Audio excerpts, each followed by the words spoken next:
बिस्मिल्लाहिर्रहमानिर्रहीम। आज हम बात करने जा रहे हैं ब्रेथ फर्स्ट सर्च और डेप्थ फर्स्ट सर्च। इन दोनों की हम टेक्निक देखेंगे, इन दोनों की हम रिजल्ट्स देखेंगे। ये दोनों टेक्निक्स हिस्सा है ग्राफ रिवर्सल की टेक्निक्स। तो सबसे पहले हम देखते हैं ग्राफ रिवर्सल क्या होता है। Graph reversal is a commonly used methodology for locating the vertex position in the graph. An advanced search algorithm that analyze the graph with speed and precision. इसकी दो टाइप्स हैं। सबसे पहली है ब्रेथ फर्स्ट सर्च, जिसको normally BFS भी कहा जाता है, और दूसरी है डेप्थ फर्स्ट सर्च, DFS।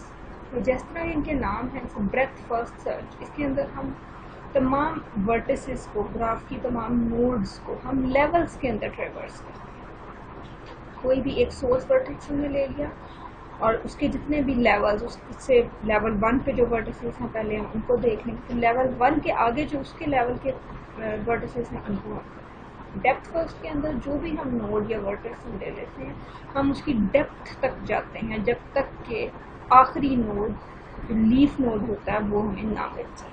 इन दोनों की ट्रेवर्सेस हम करके और इनका रिजल्ट सबसे पहले हम देखेंगे ब्रेथ फर्स्ट सर्च। तो इट स्टार्ट्स फ्रॉम फर्स्ट और starting node in a graph and traverses it thoroughly level by level. तो इसके लिए हमारे पास एक एग्जांपल है जिसके अंदर हमारे पास एक अनडायरेक्टेड ग्राफ है जिसकी 5 वर्टिसेस हैं, ठीक है, अनडायरेक्टेड कनेक्टेड ग्राफ। BFS के लिए हमारे पास 2 अरेज होते हैं। BFS के लिए हम Q इस्तेमाल करते हैं और एक हम अरे रखते हैं विजिटेड नोड्स के लिए। जितने भी हम नोड्स को विजिट करते जाएंगे वो हम यहाँ पे विजिटेड में रखते जाएंगे, और जो अभी विजिट हमने करने हैं वो हम Q के अंदर रखते जाएंगे।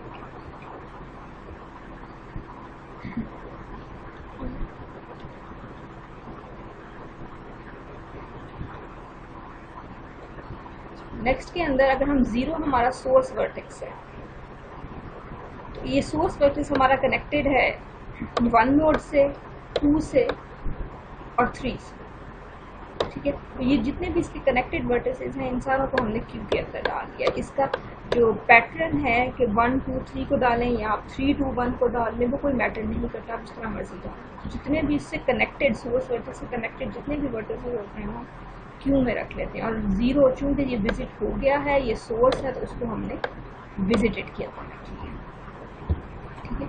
नेक्स्ट के अंदर हम देखेंगे Q में जो सबसे ज़्यादा फ्रंट के ऊपर जो वर्टेक्स होगा हम उसको जाके एक्सेस करेंगे, उसको हम विजिट करेंगे।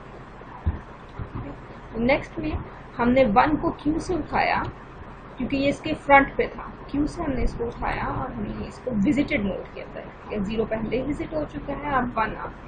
अब हम 1 को जो है वो थॉरोली देखेंगे कि 1 जो है उसके कितने कनेक्टेड नोड्स हैं, ठीक है। तो 1 यहाँ पे हमारे पास एक तो 0 के साथ कनेक्टेड है,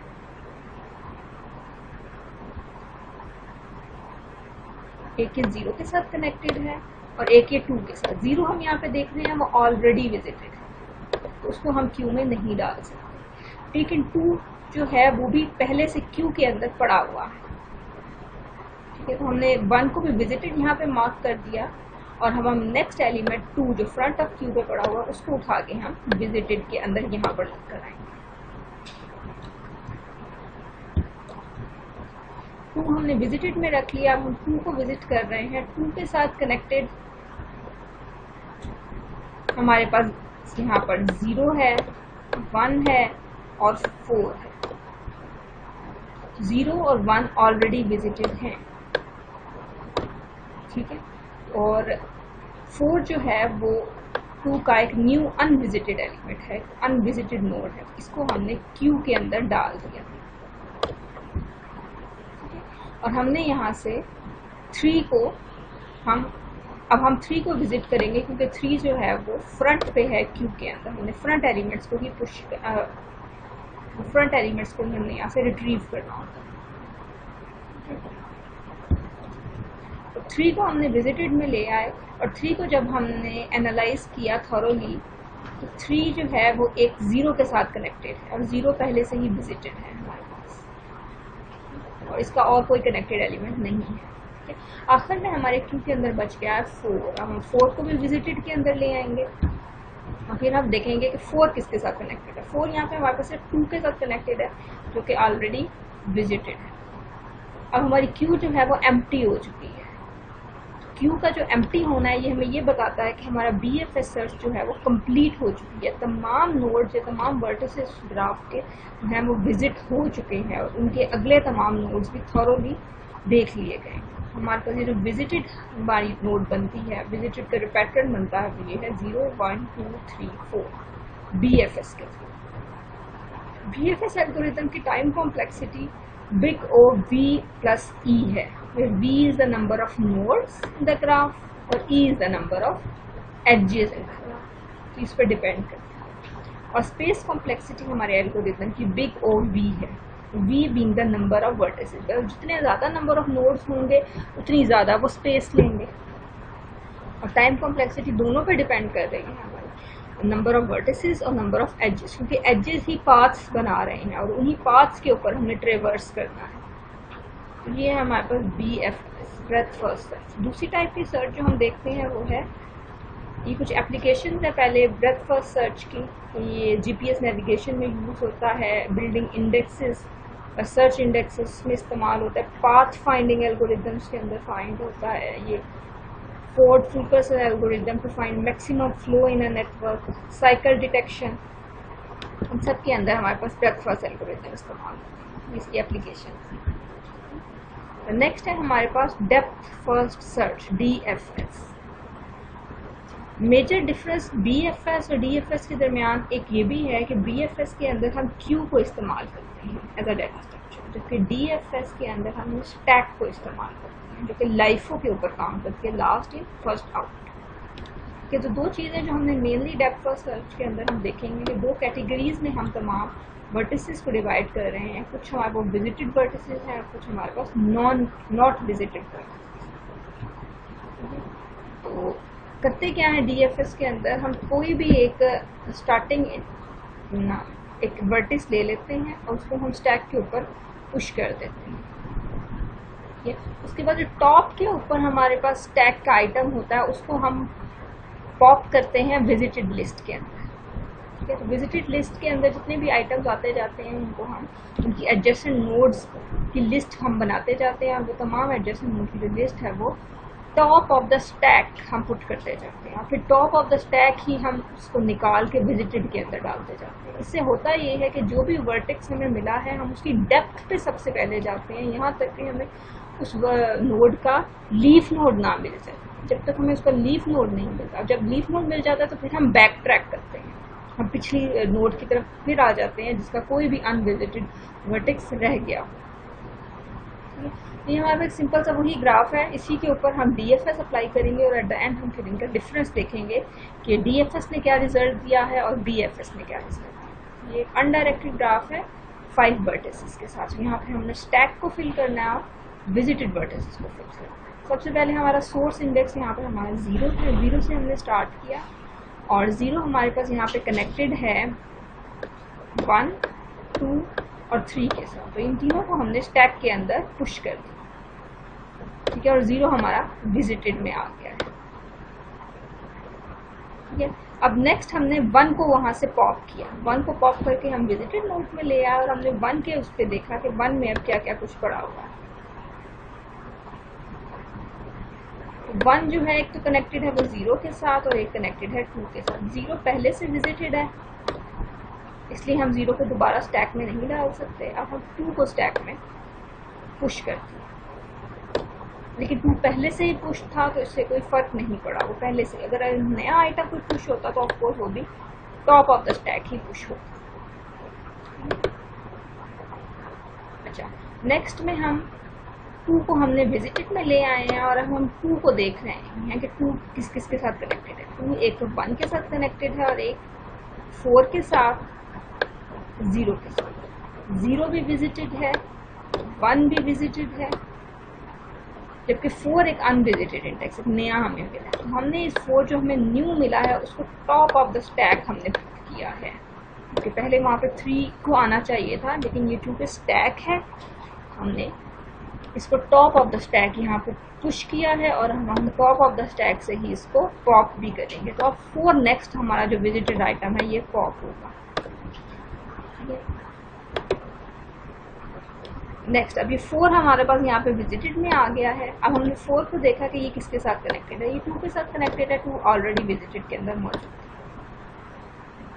तो अब हम बैक ट्रैक कर रहे हैं। अब हम देखेंगे कि अब 3 हमारे पास स्टैक के अंदर कौन सा रह गया है, स्टैक के अंदर कुछ मौजूद है या नहीं। तो स्टैक को जब हमने पॉप किया तो स्टैक के अंदर हमें 3 मिला। अब हम 3 को यहाँ पर विजिटेड में ले आएंगे। 3 विजिटेड में आ गया है और स्टैक हमारी एम्प्टी हो गई है।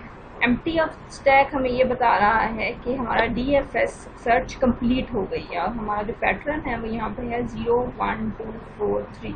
जबकि BFS के अंदर जब हमने ब्रेथ फर्स्ट सर्च की थी तो उसका पैटर्न हमारे पास इसी ग्राफ के लिए 0 1 2 3 और 4 बना, क्योंकि ब्रेथ फर्स्ट सर्च जो है वो लेवल्स देखती है। ये पहला लेवल है, उसका लेवल 0 जिसको कहा जाता है। फिर ये तीनों नोड्स जो हैं ये लेवल नंबर 1 में आती हैं और उसके बाद जो 4th है वो लेवल नंबर 2 में आता है। तो ये BFS के लेवल्स हैं, ये 0 लेवल, ये 1 लेवल और ये 2। BFS सर्च इस तरह लेवल्स में काम करती है। तो इसी तरह ये मौजूद है 0 1 2 3 4, क्योंकि DFS जो है वो इस तरह काम नहीं करती।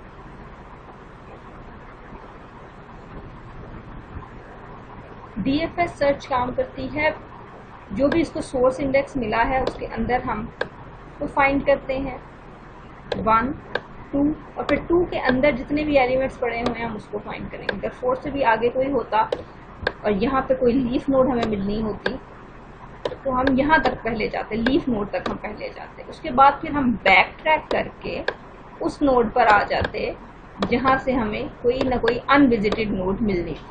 फिर हमें बैक ट्रैकिंग परफॉर्म करना पड़ती है DFS के अंदर। तो DFS इस रूल को फॉलो करता है कि हमें जितना भी हम डेप्थ के अंदर जा सकते हैं उतनी डेप्थ में जाते हैं, हम कोई ना कोई लीफ नोड फाइंड करते हैं। जैसे ही हमें लीफ नोड मिल जाती है तो हम बैक ट्रैक करके पिछली नोड पे आ जाते हैं जहाँ पे कोई ना कोई अनविजिटेड नोड पड़ी हुई है।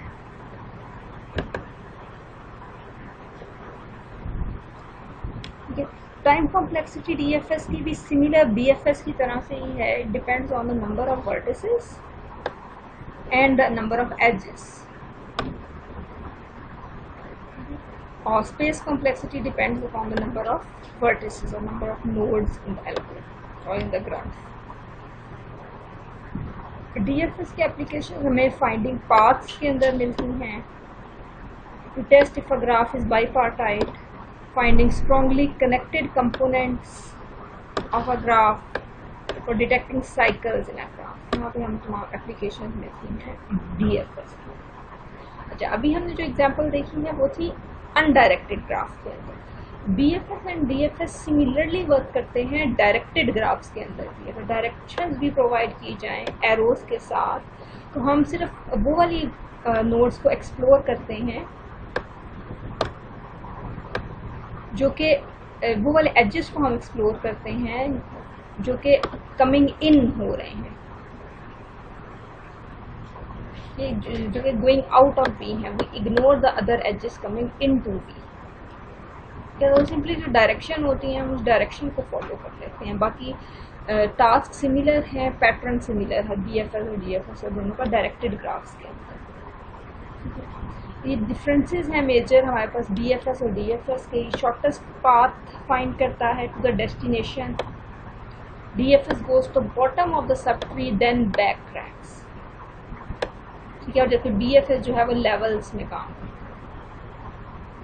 BFS के अंदर एक क्यू इस्तेमाल होती है जबकि DFS के अंदर स्टैक इस्तेमाल होती है। BFS ट्री लेवल पे काम करता है और DFS जो है वो ट्री की डेप्थ पे काम। ये FIFO लिस्ट के थ्रू इम्प्लीमेंटेशन होती है और DFS की LIFO के थ्रू इम्प्लीमेंटेशन होती है। BFS के लिए हमें ज़्यादा मेमोरी रिक्वायर्ड होती है जबकि DFS में हमें मेमोरी थोड़ी सी लेस रिक्वायर्ड होती है BFS के उससे, ठीक है। तो ये एल्गोरिदम शैलोएस्ट पाथ सोल्यूशन के अंदर हमारे पास हेल्पफुल होता है और ये हमें शैलोएस्ट पाथ सोल्यूशन गारंटी नहीं करता, ठीक है।